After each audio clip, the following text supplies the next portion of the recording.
খাওয়ার জন্য উদ্দেশ্যে এলাকায় গেছি মাত্র। যাওয়ার পর আমার স্টাফ ফোন দিছে যে মামার চারজন লোক আইয়া থাপড়াইতেছে। উনি হল আমার মামা, তারা নাকি চারজন থাপড়াইতেছে তাড়াতাড়ি আয়। আমি একসাথে হ্যান্ডকাপ করে রাখছে পুলিশ দুজন, এই ভিতরে যে দুজন আছে আর দুজনের থাপড়াইতেছে। যে আমি হ্যান্ডকাপ করছি আইসাই যে আপনারা কে আর কি কোনো উপায় নিতেছেন আর মামলা কি ওনার সাথে দুজন দৌড় দিচ্ছে। দুজনের বাড়ি আমরা আটক করে রাখছি আর এই দুজন 20 লাখ টাকা চাইছে। হ্যাঁ পৃথিবী গাড়ি, এই গাড়ি হলো আমার নামে কিনা। হ্যাঁ হলো আমার মামা আমার গাড়ি চালায়। হ্যাঁ এই গাড়ি লয়ে যেতে চাইছে না ভাইয়া, তা আমি হলো চাবি নিয়ে গেছি না গাড়ি 20 লাখ টাকা চাঁদা চেয়েছি। ঠিক আছে, জনগণ নিয়ে তারপর আমরা হেরে করছি। এর প্রতিবাদ আপনারা করবেন। হ্যাঁ বিচার হওয়া দরকার।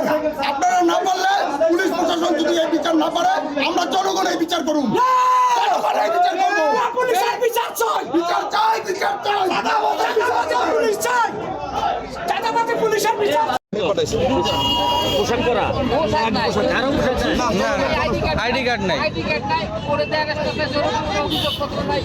অভিযোগের কাগজটা পর্যন্ত নিয়ে আসে নাই। মানে দুজনেই তাদের বিষয়ে মানে পরিষ্কার কথা, পুলিশ ডিপার্টমেন্টটা যত সর্বোচ্চ যেটা হয় সেটা হবে, এবং আপনাদের কোনো অভিযোগ থাকলে সেটা আমার কাছে জমা দেন।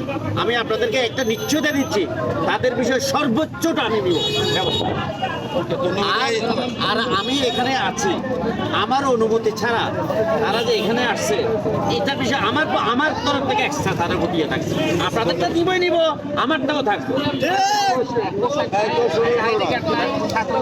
হ্যাঁ ঠিক আছে, এখন আপনারা শান্ত হন, ইনশাল্লাহ যত ব্যবস্থা নেওয়া হবে।